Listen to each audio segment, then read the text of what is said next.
Hi, I'm Todd Wente, and this is the Daily 180. 180 seconds of motivation and inspiration intended to help you take action and make progress in your life. This is episode 469, and we're talking today about another Z word. Today, the word is zoo. If you're like me, you probably are thinking about a Scorpions song that came out in the late 80s, early 90s. Probably not necessarily one of the most uplifting songs that I've ever heard, but certainly one that sticks in my mind and that my buddy TJ will probably remember the number of times that we listened to it together, probably someplace in the neighborhood of about 45 before when we were in college, before we finally found wives of our own and then had to break that little party band up. But that's not the zoo that I want to refer to today.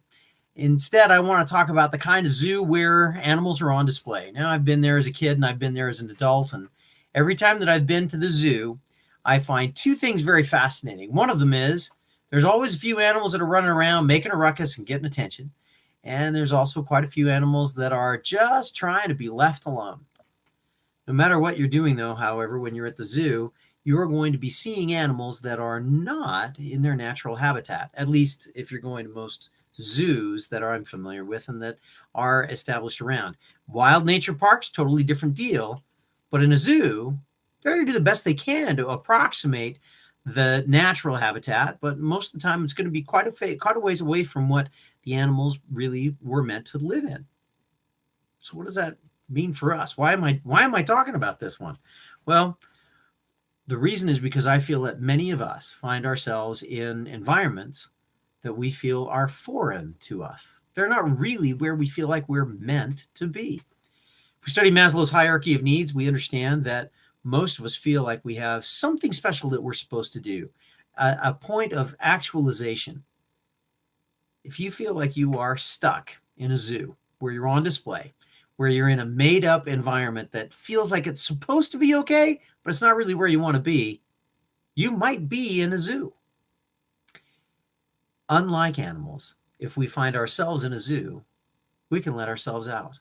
We can go and try and pursue whatever it was that we've decided that we want to be actualized in. My challenge to you is the next time you feel like maybe you're in that kind of strange environment that feels like it's contrived and not really where you want to be, just open the gate, let yourself out, and start exploring other habitats that are around you and try and find the one that fits better. If you can't find anything that fits better, go out into the wild and find it there. It's worth a thought. And if it's worth a thought for you, maybe it's worth a thought for somebody else. So take some time, share this video with somebody else that can benefit from it. Hit the button to subscribe and the bell to be reminded when we're doing stuff, and I'll mention your name when we're doing these. In the meantime, this has been the Daily 180. My name is Todd Wente. Go forth and conquer.